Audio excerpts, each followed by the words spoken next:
All right, so let's get started.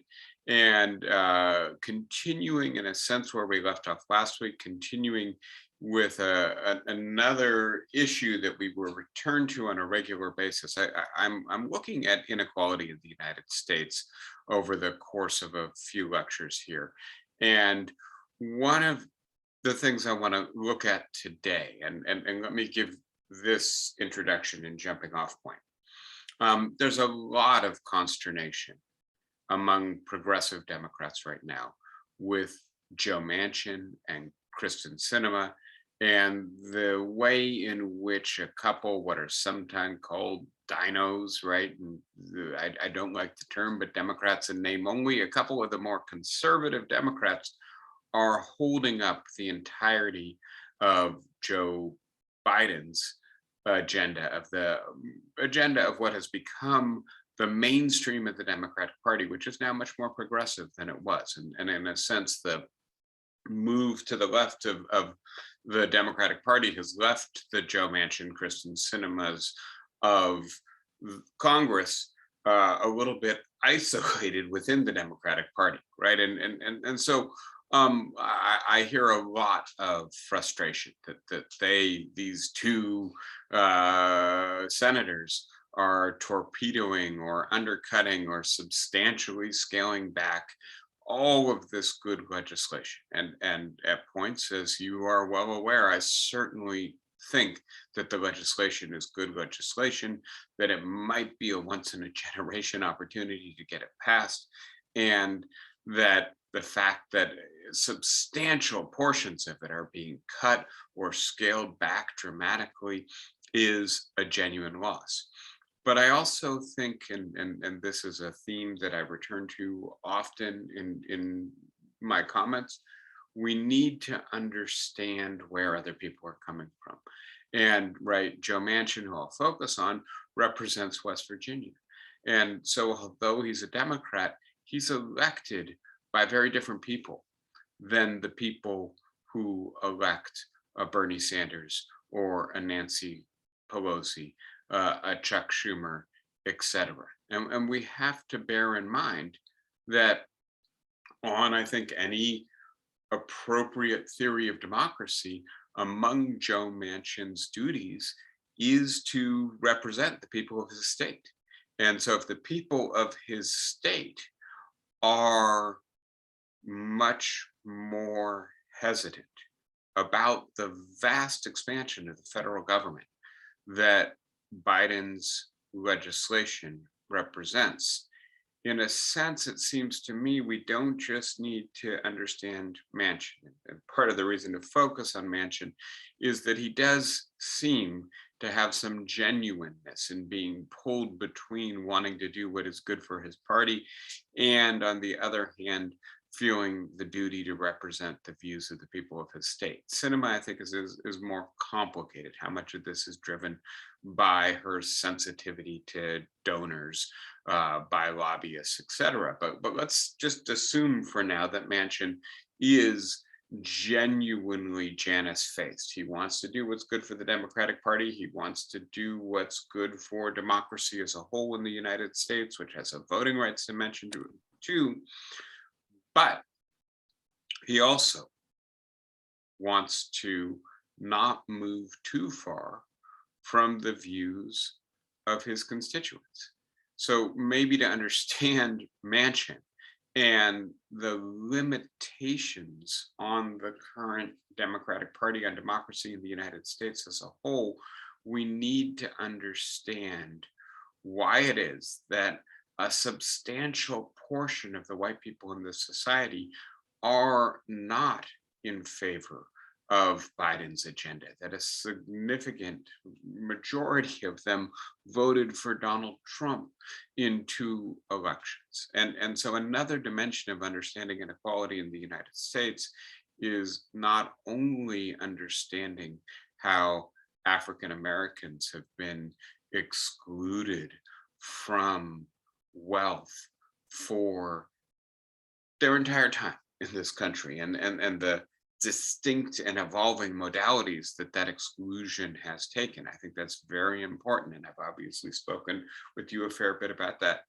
but also to understand that a substantial portion of American citizens who are categorized by themselves and their society as white have experienced downward mobility over the last 40 years, and that they are resentful, angry, anxious, and to try to step inside the worldview of one of Joe Manchin's supporters, somebody who voted for a Democratic senator, right? But who is not as supportive of a major expansion of federal government. Where are they coming from? What is their thinking, right? And so that's the purpose of today's lecture in the context of an ongoing introduction to issues in inequality studies. Um, and I'm going to draw on a variety of research here. I'm going to start with a little bit of kind of general history, and there's been some very good history done, uh, particularly over the last generation. And so one of the dimensions of critical race theory, the term that's being bandied around a lot these days and has become kind of a stalking horse of right-wing criticism, uh, especially in education policy. But the idea that within that movement, critical whiteness studies in the 1990s primarily began to really focus on the social construction of the white identity. And if you believe, as I think, on the one hand, biologists, and on the other hand, cultural and social history supports that the idea of race is really a social construct, right? There's nothing natural about it. And the idea that all people of European derivation are white is something that was constructed over the course of American history, and the process of the construction, the genealogy, a critical history of it, is very illuminating. And so I am going to go back a little bit to W.E.B. Du Bois, the very influential and important African American sociologist who wrote Black Reconstruction in America, as well as a dozen other books, co-founded the NAACP, just a towering figure in American intellectual and political history. But then look at the more recent work. Some of you may be familiar with Nancy Isenberg's White Trash, which is a kind of class-based history of whiteness in the United States. And then in particular, I'm going to focus just for a minute on the work of David Roediger from the University of Kansas, who I think did some of the really trailblazing work here in his books, The Wages of Whiteness and Working Towards Whiteness. These are mid to late 90s in publication. And the idea of the wages of whiteness actually takes its title, its terminology from a passage in Du Bois's Black Reconstruction. Passage in which Du Bois, who is in many ways a kind of flexible Marxist about the study of the intersection of race and class, is trying to explain why it is that there's been so little Black-white unionization or common cause in efforts to bring about a more fair distribution of income and wealth in American society. And this is the passage in which Du Bois famously starts using the language that Roediger borrows.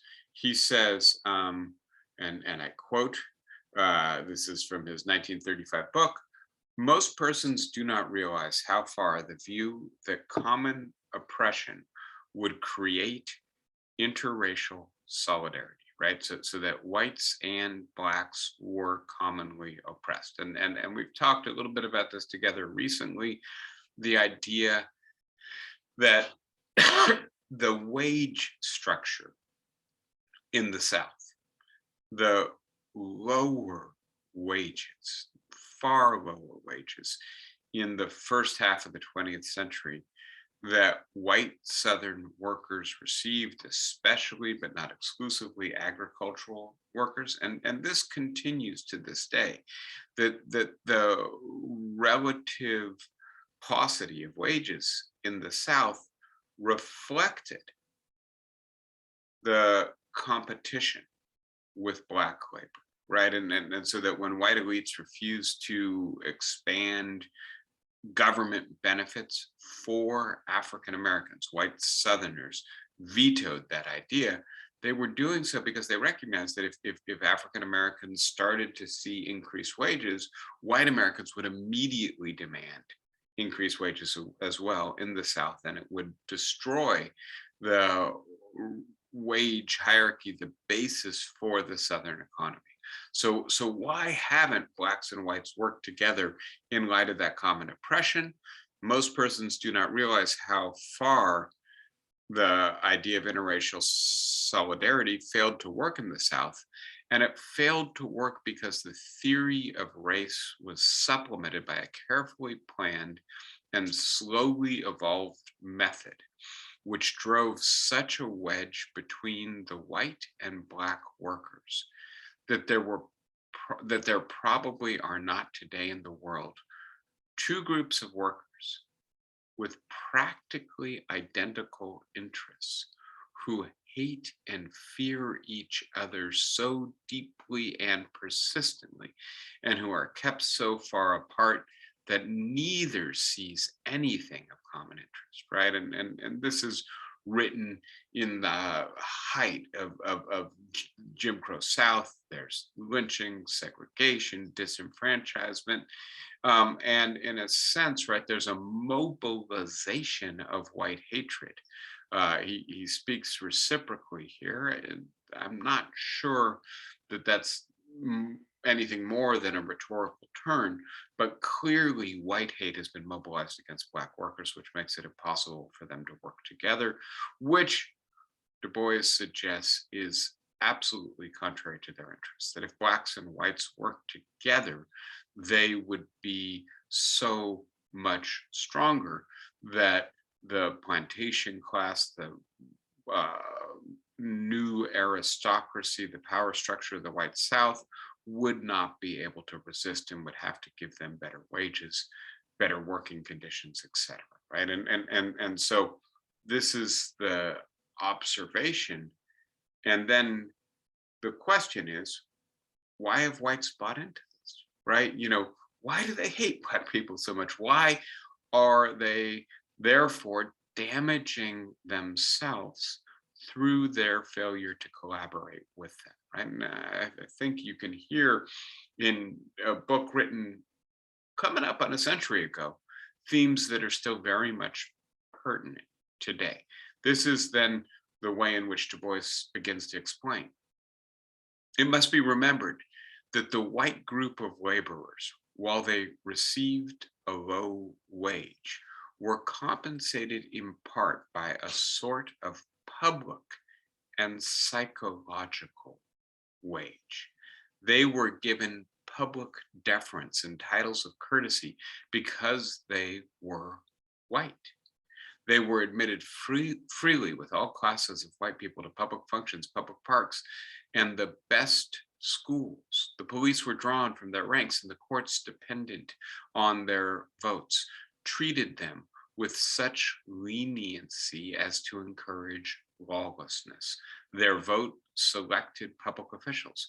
And while this had small effect upon the economic situation, it had great effect upon their personal treatment and the deference shown them.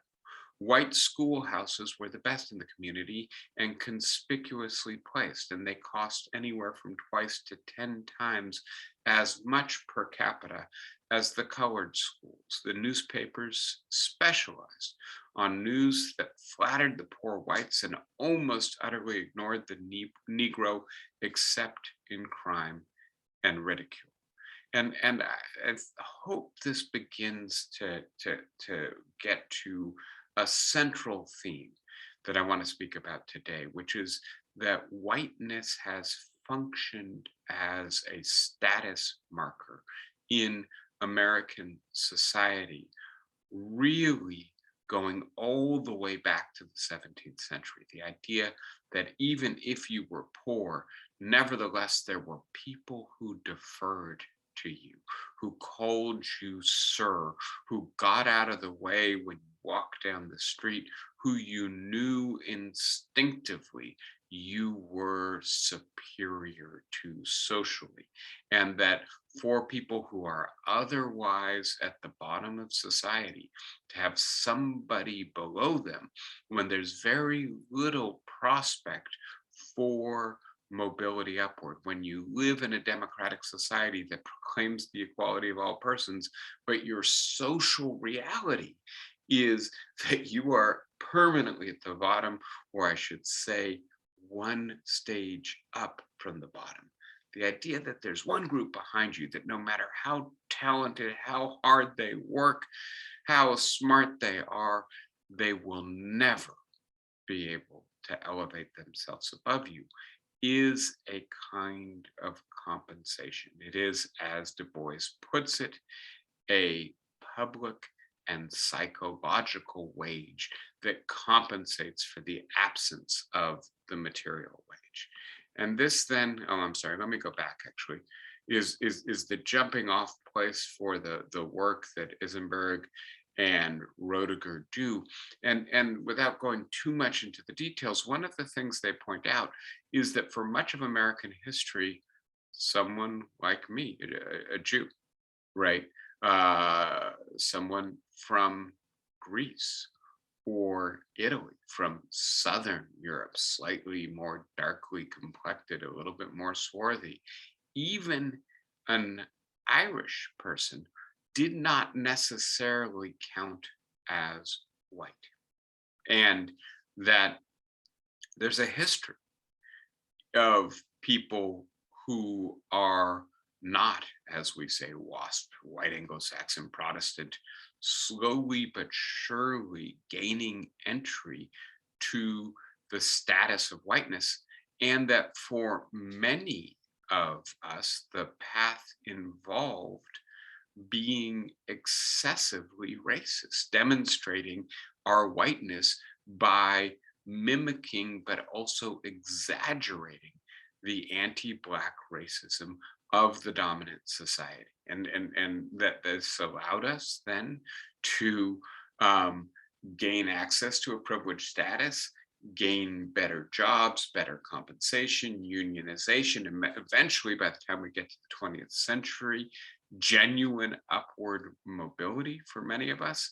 And so this story of the evolution of the category of whiteness cannot be told without the deep connotation of white as a status marker, as an elevated social signifier in American society, right? So with that background, that brief historical background in mind, I'm now going to turn to inequality studies and to the aspect of inequality studies that really focuses on either whiteness itself or issues that are very illuminating to understanding the anxiety, the resentment that has accompanied, in particular, the stagnation of white wages, the increase of vulnerability, precariousness of white workers. And this is literature that I think may be familiar. I'm very much fans of the British doctors and public health researchers, Richard Wilkinson and Kate Pickett, and their two books, The Spirit Level and The Inner Level. I'll get to them a little bit later. The very important study by the Princeton economists Ann Case and Angus Deaton, Deaths of Despair and the Future of Capitalism, and then a work that I mentioned to you last week a little bit when we were talking about what the pandemic did to inequality, and then the measures that the government took and how effective they were in reducing economic anxiety, hunger, depression. The book by Sandelman Lathian and Elder Shafir, the book is on scarcity, the new science of having less, and how it defines our lives, right? And the idea is, you know, in all kinds of ways, experiencing economic vulnerability, downward mobility, greater inequality, leads us to be less well off, whether it's increased rates of suicide, drug addiction, alcoholism, heart disease, or obesity, declining educational accomplishments, increased rates of crime, or declining cognitive functioning, incapacity to solve problems of a daily practical kind, increased aggression, decreased patience. In all of these ways, I think we understand much better today, as a result of advances in the field of inequality studies, that the experience in particular of status anxiety, of being in a group that you thought was a relatively higher status group in your society, and finding that the ground is shifting under your feet and that you're no longer so confident, that is really very destructive in terms of its health consequences, its psychological consequences, and this is what we see today. So very quickly then, to review the evidence, right? This is the rising rate of inequality in the United States. I hope very familiar at this point, going from being a society that economists would call compressed in terms of its wage distribution, to a society that is really accordioned, in which the top has risen exponentially and the bottom 80% has been left behind, right? Sorry, I don't know why that slide showed twice. Looking at this, then in terms of what this does to our comparisons with each other, we move from a group in, a social world in which everyone inhabits very similar kinds of material circumstances, to being in one in which the differences are dramatic, marked differences between the social groups. And I want to add to this that it's not only the case that we're a much more unequal society today than we were 50, 70 years ago. We've seen a deep stall in economic mobility. The US has gone from being perhaps the most mobile to the least mobile society in the developed world. And in saying that, what I mean is, if you are born in the bottom 20%, how likely are you to escape the bottom 20%? And as you can see, right, those who are born in the bottom 20%, their most typical outcome, almost double the next most typical outcome, is remaining for their entire lives in the bottom 20%, right? And on the other hand, who rises to the top 20%? A tiny little fraction of people. Similarly, if you're born in the top 20%, by far and away the most likely outcome is that you are going to remain there for the rest of your life. And again, the least likely outcome is that you're going to topple down to the bottom. And this means that our society not only is very unequal, but that the strata of our society are fixed. They do not allow for mobility. They are impermeable in many respects, right? How does this happen? And again, I'm being brief. This is mainly review. One thing to see is that wage growth has stalled, not just in the United States, but across the entire developed world. We're dealing in part with structural forces here, right? Wage growth in the 1950s was around 4% a year. Today, it's less than 2% a year. And in addition to that, the amount of overall income or wealth, productivity in an economy that goes to the people who are wage laborers, the workers, the so-called labor share, has declined significantly over the last 80 years, right? And that means that more and more of the wealth generated by our society is going to the people who own capital and use it to invest in ownership as opposed to the people who work for their wages. This is especially true in the United States. That previous diagram was for the developed world as a whole. This is for the United States in particular. And as you can see, the trend, right, that was going on since the 40s accelerated really dramatically this century, right? This is explained in part by declining union power, right? And the rate of unionization in the developed world peaked in the late 1970s and has been declining more or less consistently ever since. The United States is an outlier here, right?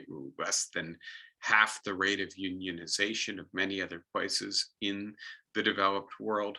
And so we're seeing these trends, but instead of going from 40% to 30 or 25%, we've gone from around a high watermark, I believe, of 40% down to 8% of the private sector being unionized right now. Similarly, we've seen a structural transition in our economy away from manufacturing and into the service sector, and the service sector jobs are typically less well paid, less secure, have less good benefits. And so this is another factor that's driving our wages down, our inequality up. And by the way, the service sector is much less likely to be unionized than the manufacturing sector. At least historically, that was the case. We're also seeing other trends, right? Trends that have to do with, on the one hand, our exposure to global competition, right? And so how many of the manufactured goods in the United States are imported, right? And it's about tripled over the last 40 years. How many of those imports come from less developed countries? It's more than quadrupled over the same period, right? And so that drives the manufacturing sector down in the United States and the wages down in the manufacturing sector. Please note that an independent factor here is automation in the form of robotics and computers and AI. And so one thing to note, and I think this is important to take stock of, it is not the case that the United States is not manufacturing anymore, right? As a matter of fact, manufacturing output has increased in the 21st century. But the number of people employed in that sector in the United States has decreased as automation has replaced workers, as computers and artificial intelligence have replaced human beings. The number of workers required to produce a greater number of goods has gone down, right? And we see this in wages. These are different sectors of the economy. Blue is non-manufacturing, orange is manufacturing. And please note that even the services are outsourced to other countries these days. I'm sure you've had the experience of calling up an airline or a credit card, and the person you're speaking with is in the Philippines or in Mexico, right? And so what this diagram shows is that for both the manufacturing and the non-manufacturing sector, the greater the exposure to foreign competition, the more wages have declined. Please note, right, that when we look at, this is from 1993 to 2010, that would be just stagnant wages, right? And very few of the sectors of the economy have seen wage growth over that nearly 30-year period. The trend line here is clear. All wages are down, and the more exposed to foreign competition a sector is, the more the wages are going down. Final factor I just want to mention for a moment has to do with the concentration of corporate power. Our corporations, both in manufacturing and in non-manufacturing, are larger. They control a larger share of the market. And as the corporations become more powerful actors, their percentage of profit goes up. So earlier I was talking with you about the labor share, the amount of overall productivity that goes to workers. There are two ways to look at that. One would be that for some reason in the 21st century, the added marginal value, the worth, the contribution that a worker makes is less, and that the high level of management or ownership, their contribution is worth more. Another way to look at it would be, no, actually workers have just become less powerful as a result of changes in unionization, changes in law, changes in the power relationship between workers and corporations as corporations have become larger. And this diagram, and I think a whole bunch of analysis, Robert Reich, I think is very good on this, suggest that what's going on is much more to do with power than to do with productivity. Similarly, as corporate concentration has grown, as the corporations have become bigger, compensation has gone down, as has investment, right? So this is another part of the picture. And please note, just to complete this, right, as corporations get larger and richer and more concentrated, as the hyper wealthy control a larger share of the income, they are able to spend more on lobbying and getting candidates who favor their interests elected.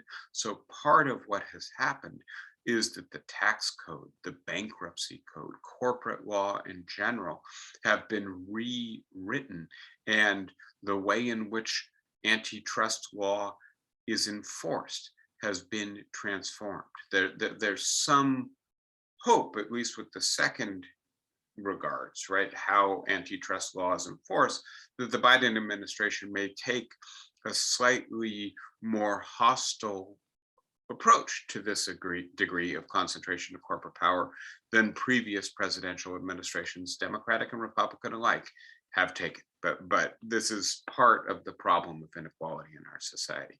And then the final piece in the puzzle is that our tax code has become more and more regressive. And what this diagram shows is that the bottom 50% of Americans in 1962 had a relatively small portion of our overall wealth.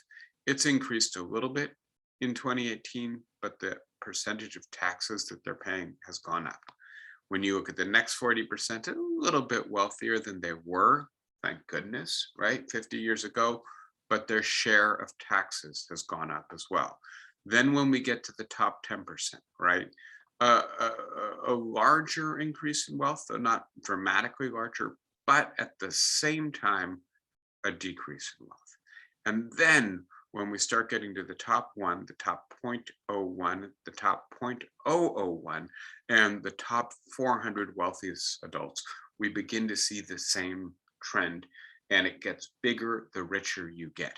You have a lot more wealth in this relatively rarefied portion, the stratosphere of the overall wealth distribution, and their tax rate has gone down dramatically over this period, right?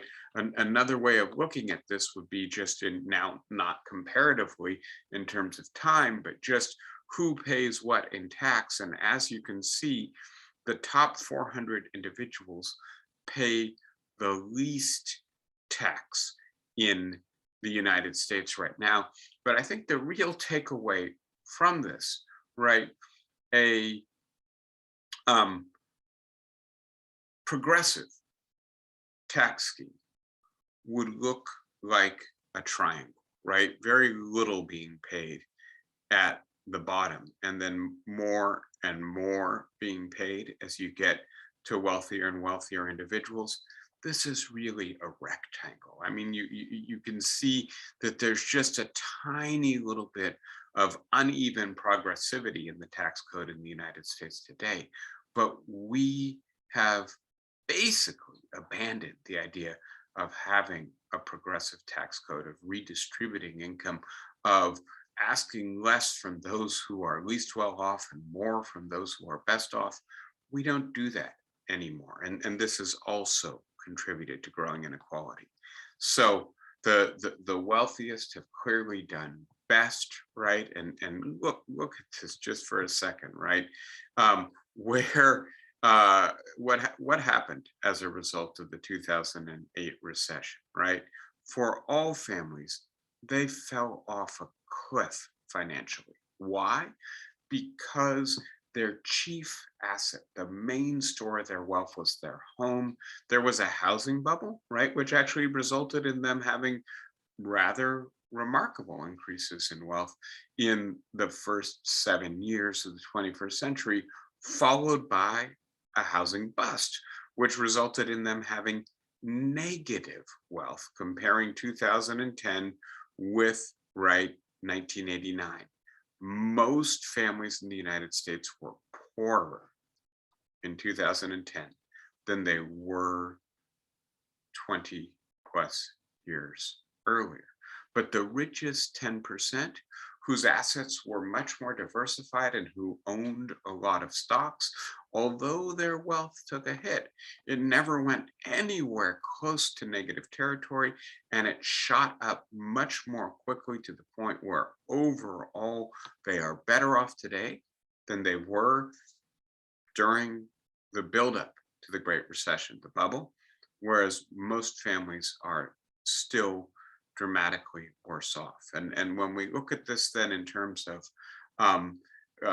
overall distribution of wealth, who is better off, who is worse off, the top 10% are better off today than they were in 2007, right at the beginning of the Great Recession. Everybody else is worse off, and the right worse off you are, the more you've seen your wealth erode by the current economy. All right, so let's begin talking about what this does to us as a society. And again, this is now looking at the Wilkinson and Pickett research on the correlation between inequality and a whole package of health and social problems.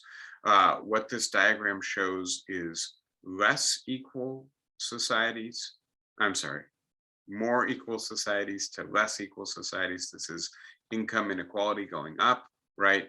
And how many health problems or social problems these societies experience. And you've got Japan, Sweden, Norway down here, very equal societies, very long life expectancy, good educational outcomes, low rates of infant mortality and homicide, imprisonment, teenage births, high rates of trust and social mobility, right?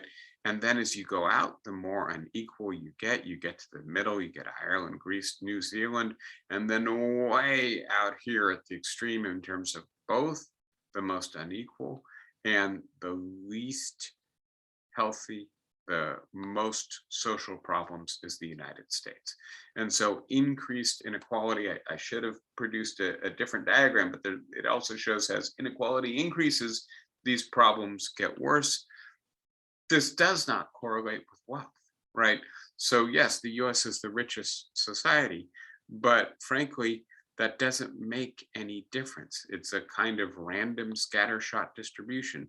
Some wealthy societies are actually doing very well in terms of social problems. Some rather poor societies are also doing relatively well in terms of social problems, because it's inequality, not wealth, that is driving the preponderance, the rates of social problems in the developed world.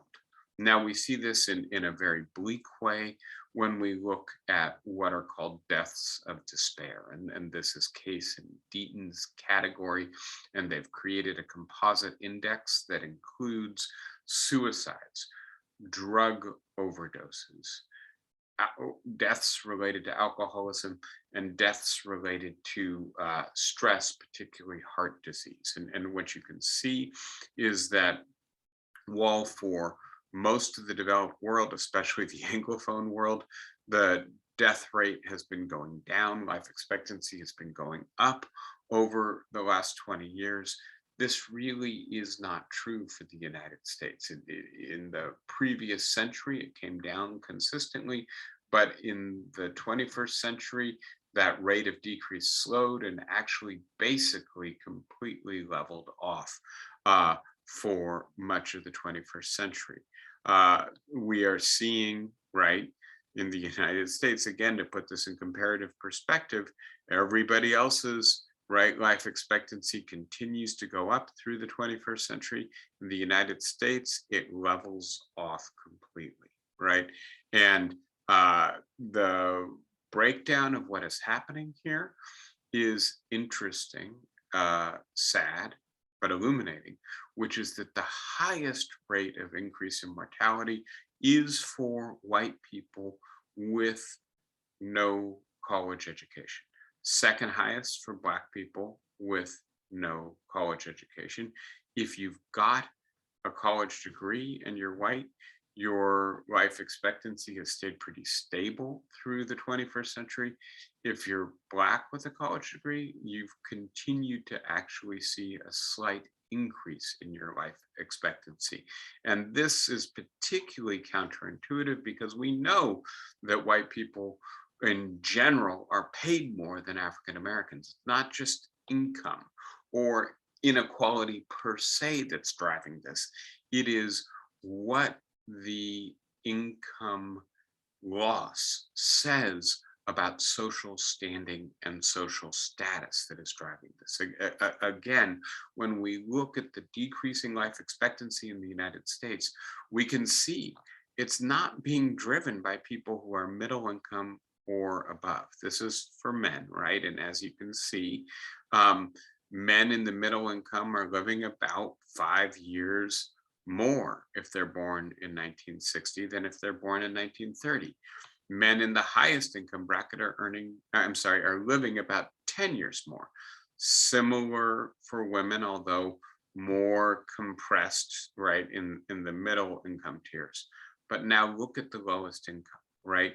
This is stunning, right? That women who were born in 1930 live about 4 years longer than women who were born in 1960 if you're at the lowest income level.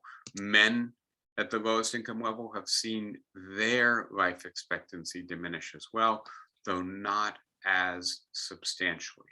This is despite all the advances in medical technology that have occurred in the intervening years, right? And so what is dragging down life expectancy in the United States is white, relatively poor people who are living less long, who are dying of suicide, drug addiction, alcoholism, and heart disease related to stress and anxiety, right? And so then again, you can see it in very graphic ways from this diagram from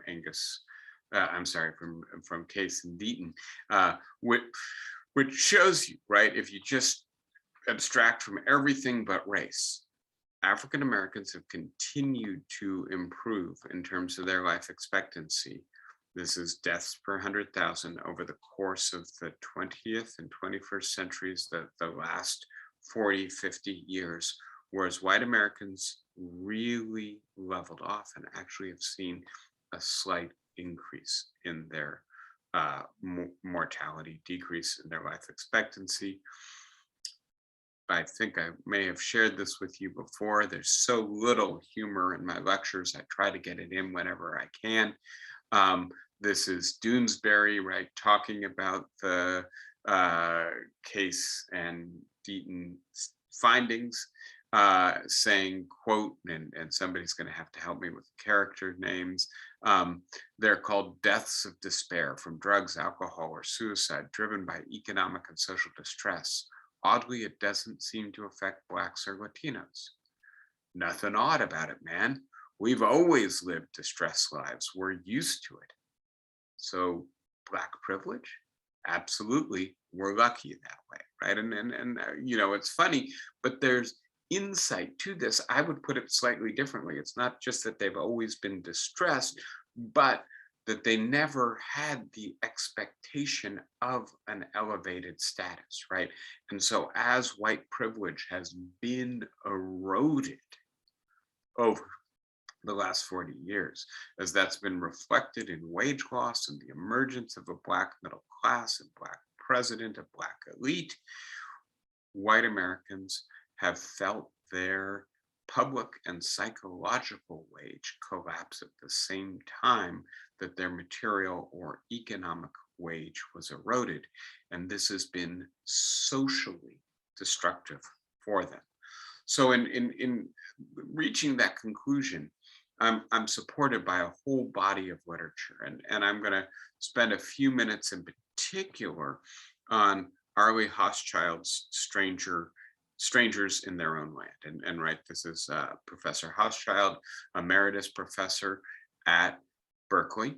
And there are a number of other scholars who have written, I think, very important and helpful works on looking at the level of anxiety and resentment in white America, especially in rural white America, in the South, in the Midwest, in the Rust Belt, in the places that have remained relatively white, relatively segregated, not been integrated into the new information economy in the way that the left coast, the coastal cities of the United States have, right? And so Jonathan Metzl, who's another public health researcher, medical doctor, writes a book called Dying of Whiteness, How the Politics of Racial Resentment is Killing Americans' Heartland. Then Catherine Kramer at the University of Madison, Wisconsin, writes The Politics of Resentment, Rural Consciousness in Wisconsin and the Rise of Scott Walker. And Jennifer Silva at Bucknell writes We're Still Here, Pain and Politics in the Heart of America, right? I think just the titles begin to describe the overall tone of these works, right? The subtitle of Hochschild's book, Anger and Mourning on the American Right, gets at it very nicely. So let me talk for a minute about what Arlie Hochschild does in this book.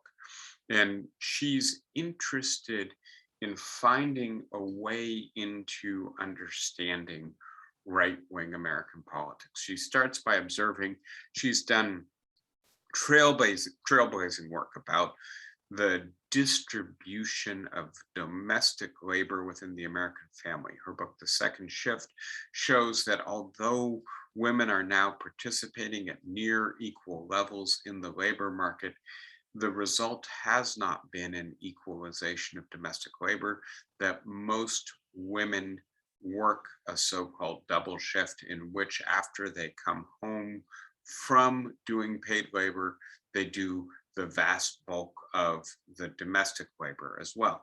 And so she comes to the conclusion that women and men, American families, would benefit from state provided or subsidized childcare and from other family friendly policies.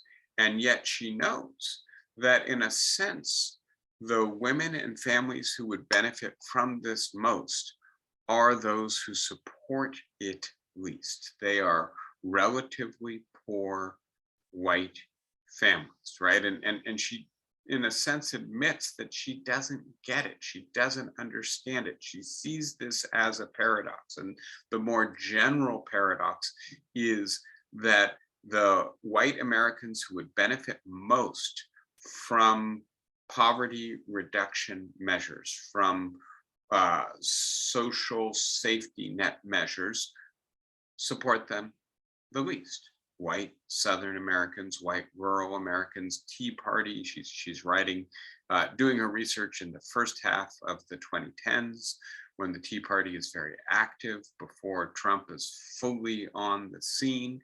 Um, and Rust Belt people in the areas that have suffered industrial decline.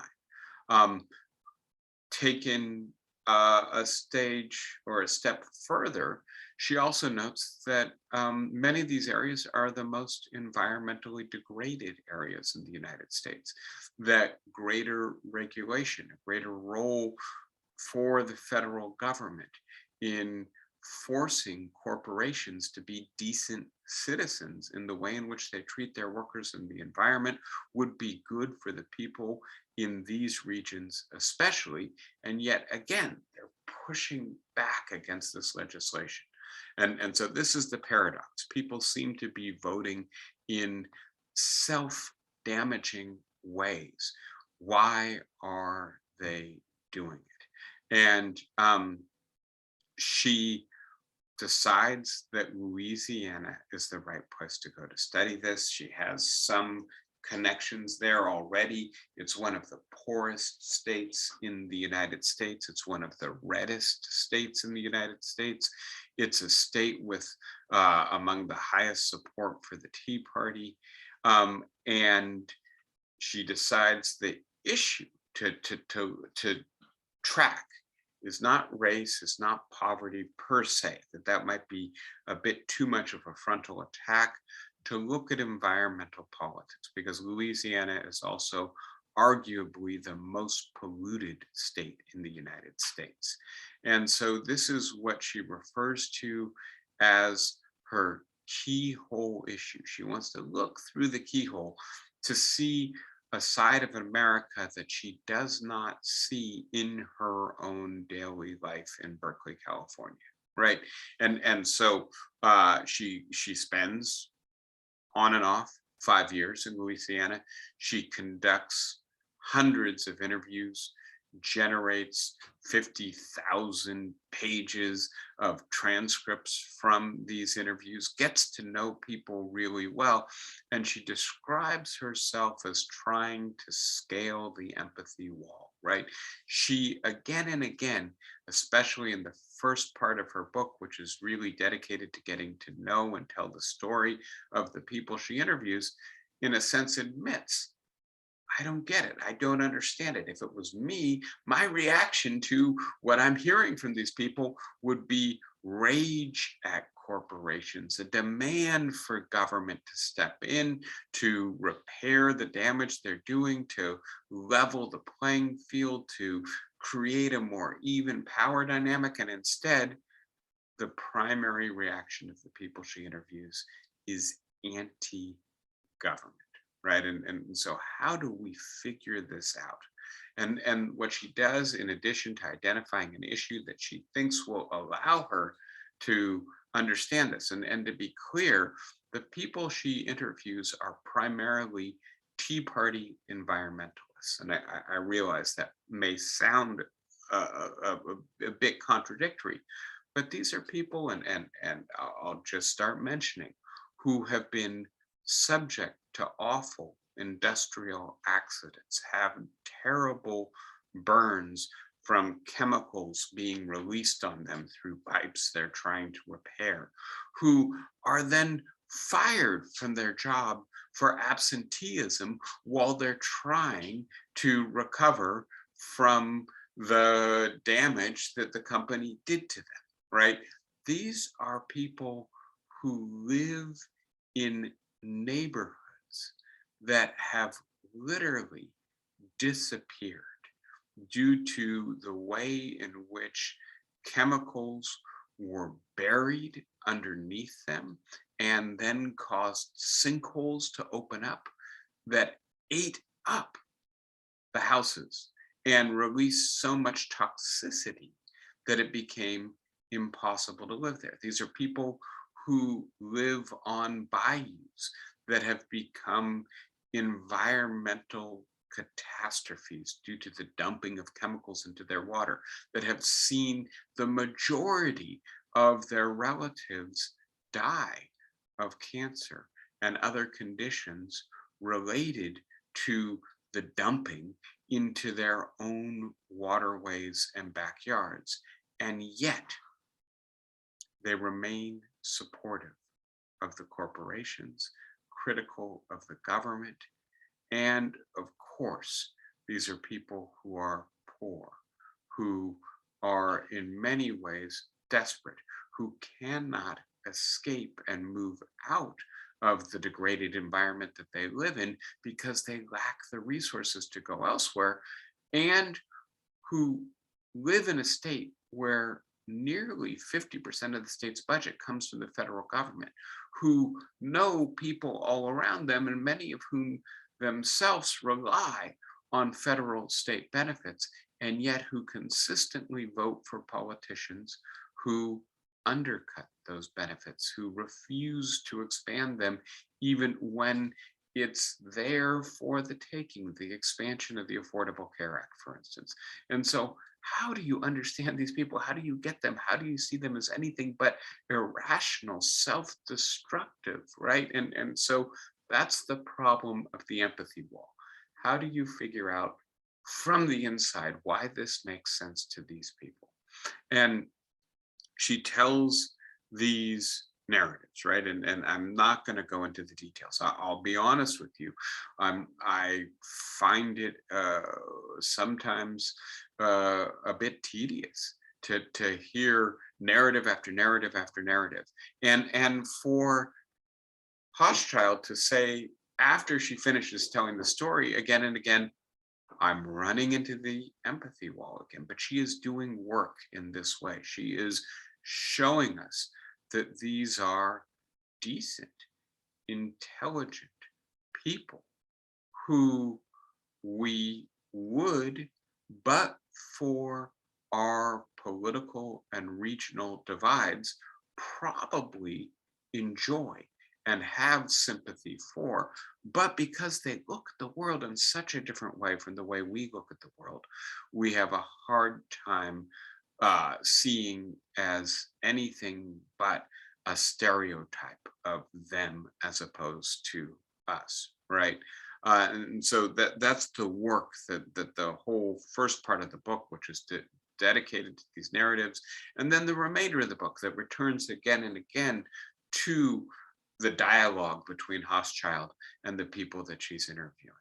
Now, in terms of the social context, in addition to getting to know the people, Hochschild goes to the workplaces. She goes to political rallies. She interviews candidates. She goes to the churches. She one of the things that one of the people says is, look, we're a community without cable TV. And you can see from the direction that the antennas are pointed on people's roofs what TV stations they're watching. And if they're pointed in this direction, they're watching Fox. And she looks around and every antenna is pointed in that direction. Everybody is watching Fox. Everybody goes to church. She points out that the church to person ratio in the areas in Louisiana that she's studying is about 100 times higher than it is in Berkeley, California, right? She looks at the rallies in which these candidates are vying to out Tea Party each other in the same way that the Republican Party is vying to out Trump itself these days. And she notes the way in which all of these institutions encourage both a sense of self-reliance or a reliance on religion and voluntary assistance, that they do not like the state as either a regulatory agency or an agency of redistribution and assistance. And she notes that there's a study done by waste management and petroleum processing industries in the late 1990s, trying to figure out where they can locate new facilities. And so it's a private sector consultant study that was eventually leaked called the least resistant personality. And their recommendation was, look, if you don't want to run into regulation, if you don't want to run into protests, if you don't want to be sued, locate your facilities in places where people have low education, low economic mobility, low income, high religiosity, and generally vote for the right wing of the Republican Party. And they refer to these people who live in these circumstances as the least resistant personality, right? And so the confluence of this social context tends to encourage a certain kind of attitude about going it alone, about not organizing, about not resisting, about using civil society as opposed to the state as the means for addressing your vulnerabilities and problems. Now, Hochschild, after conducting a whole bunch of interviews, constructs an allegory. And the allegory, I'm going to simplify, is quite straightforward. That she's got a long line of people climbing up a hill, or at least trying to get to the other side of a hill.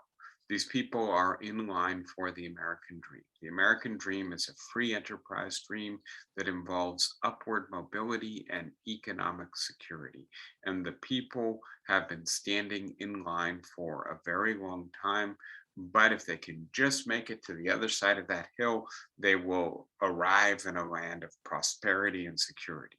However, it appears that people are cutting in line, that the people who are cutting in line are primarily African American, Latino, immigrants, women, people with educational advantages that are not available to the people who have been patiently waiting their term for a very long time.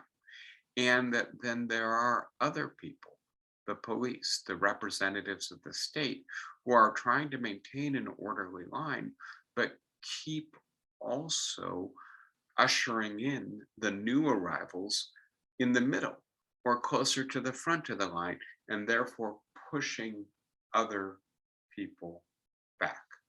And Hochschild shares this allegory with many of the people she interviews, and she asks them, how does it sound? And they all say, that's it. That's exactly my experience. And they add a little thing. But this idea that what one does to gain access to the American dream is to patiently and individually wait until you get your turn. And that it used to be that that line moved up the hill and over into the land of prosperity.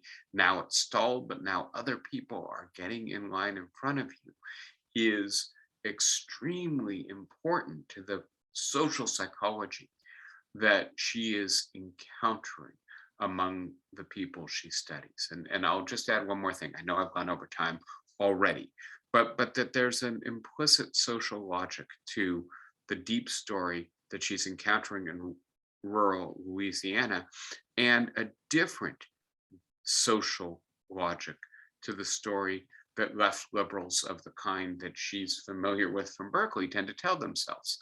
And so the left liberal implicit social theory, frankly, is the one that I just shared with you, right?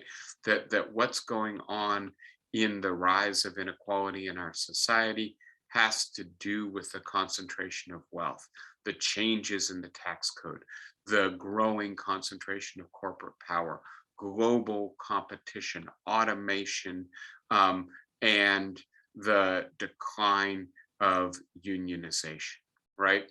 And so this is a structural account, an account that says that the remedy for this has to also be structural, and therefore what we need is an activist government that works to combat those forces in a way that only an agency with the power of the government can. Whereas the Tea Party right has an alternative implicit social theory, which views this is primarily a problem at the level of individuals, right? The issue is not changes in the structure of the economy, strange changes in corporations. It's that new people are competing for goods that once you took for granted that you would gain access to, that those new people are being unfairly advantaged by the government, that the government is a foreign and unfair power, and that the opportunity that you're trying to get to is one that is created by the private enterprise system, by the corporations, by the forces that move their jobs to the South in order to escape unionization, by the Walmarts and the Amazons that concentrate power and bust unions, right? And so it's very much the opposite story. Now, I want to say, right, clearly you know which camp I'm in, and that I think that all the evidence points to the fact that story A is more accurate than story B. But in a sense, what Hochschild is saying is if you start with story B, people who subscribe to story A make no sense to you, and vice versa, right? They seem to be doing the stuff that is exactly the opposite of what is required to fix the problem with American society.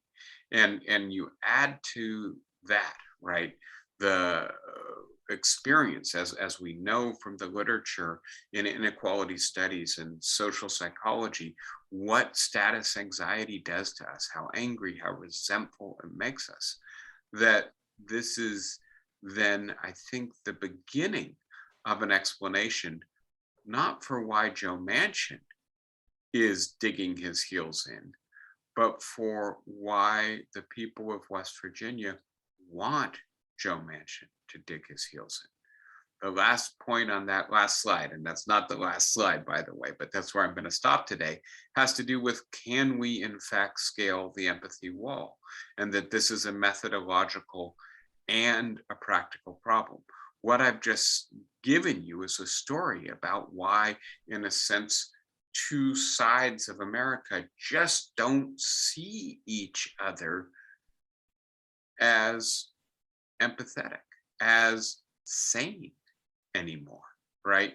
How do we bridge that difference? Understanding the chasm is a first step, but it's certainly not sufficient by itself. I'll just leave you with the idea that Hochschild has convinced me that many of the people who are on the opposite side of the political spectrum, who support a leader who I believe is an authoritarian risk to democracy in the United States, in addition to being a liar and a sexist, corrupt, and unqualified, that they are in fact decent, intelligent people, that they care about themselves, about their children, about the environment, that these are not monstrous people. So that's a first step, certainly not a last step in scaling the empathy wall. I will stop there. We'll have to return to some of these themes next week. Yes, I can see, Marion, you've got your hand up. Unmute yourself and go ahead. I think I'm unmuted. Can you hear me? Mm-hmm. Yeah. Okay. I remember reading Professor Hochschild's book. And the one thing that struck me that you didn't actually mention was the fact that people's jobs depended on the oil that was being produced in Louisiana, and that without the job, they were nowhere at all. So that seemed to be her main, all the other features were there, but the main issue was there was no work for them, no income for them at all, if oil was no longer the main product. And Marion, when I get there next time, you and I are going to have to compare our notes, because I read her slightly differently. She believes because most people say this to her, that this is what they believe.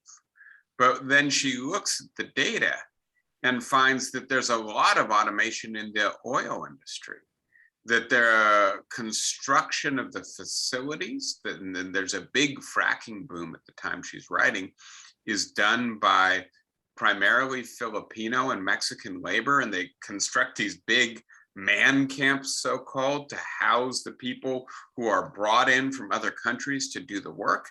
And then that much of the profit that is derived from making the petroleum products that Louisiana does have an awful lot of in the ground and has the regulatory environment that allows them to be extracted, those profits go overseas. Sasso, right, the big oil company in the region she's studying, is I believe a South African concern, right? And so that although people believe they are structurally dependent, that the only way that their economy is going to improve, and the only way they're going to get better jobs, is if they let the oil industry rape their environment, that it's not actually accurate. It's not actually true. So are you remembering that point as well now, Marianne? Because yeah, I think that we've got to be careful to say there's a subjective impression, and more generally, it's not just oil, it's corporations that generate the American dream, that generate the affluence that everybody wants. And then there's the reality, which is that Bobby Jindal, the governor of Louisiana at the time, gave $180 billion in incentives to the petroleum industry to come do all this extraction work, and had to lay off teachers and other public workers in order to fund those incentives. And those corporations contributed very little to the tax base, the employment rate, the income, the wealth of native Louisianans, especially at the bottom of the income bracket. All right, we've gone really long today, or I should say I've gone really long today. I got to get some food in my belly. I imagine the same is true for all of you. So why don't we call it a day?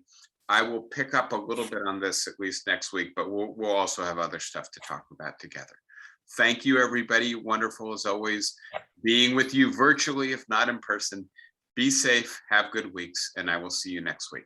Thank you. Bye-bye. Thank you, David. Thank you. Bye-bye. Yeah, of course. Bye-bye, everybody.